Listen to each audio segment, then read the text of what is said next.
Paraburgimi i Vlorës, një institucion i cili së fundmi ka qenë shpesh në qendër të vëmendjes për ngjarjet dhe problematikat e raportuara, duket se tashmë po përballet me një situatë e cila kërkon ndërhyrje të menjëhershme dhe rikthim të rendit dhe sigurisë. Incidentet e fundit kanë ngritur shqetësime serioze jo vetëm për mënyrën e administrimit të institucionit, por edhe për standardet e sigurisë dhe kontrollit brenda ambienteve të paraburgimit. Vetëm pak ditë më parë, një ngjarje e rëndur regjistruar në institucionin e ekzekutimit të vendimeve penale në Vlorë, ku një konflikt i dhunshëm mes të paraburgosurve solli reagime të forta dhe vuri në pikpyetje funksionimi normal të këtij institucioni.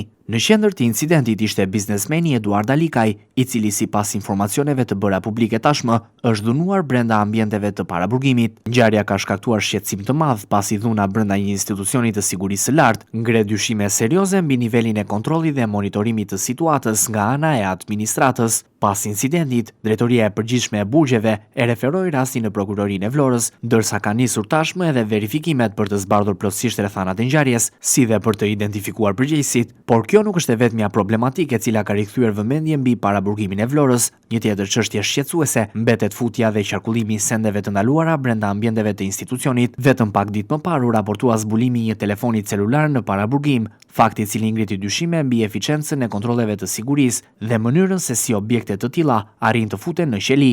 Por ky nuk është një rast i izoluar. Në ambientet e paraburgimit dyshohet se qarkullojnë ende sende të tjera të ndaluara, përfshirë telefona celular dhe mjete komunikimi të cilat janë bërë publike nga autoritetet. Pikërisht kjo situatë ka shtuar dyshime për ekzistencën e problemeve të thella në administrimin dhe kontrollin e institucionit. Prania e telefonave celular dhe mjeteve të tjera të komunikimit brenda paraburgimit konsiderohet një rrezik serioz për sigurinë. Përmes tyre mund të organizohen konflikte, kërcënime apo dhe aktivitete kriminale, duke e bërë shumë të vështirë menaxhimin e situatës nga ana e administratës penitenciare. Ekspertë të sigurisë theksojnë se raste të tilla tregojnë nevojën për kontrolle më të forta, monitorim më të rrept, si dhe hetime për të identifikuar burimin e futjes së sendeve të ndaluara. Ndërkaq mbetet për tu parë nëse ngjarjet e fundit do të shërbejnë si një sinjal alarmi për marrjen e masave të forta administrative dhe disiplinore në paraburgimin e Vlorës. Ajo që është e qartë është se situata ka nxjerrë në pa nevojën urgjente për rikthimin e kontrollit dhe forcimin e standardeve të sigurisë në këtë institucion.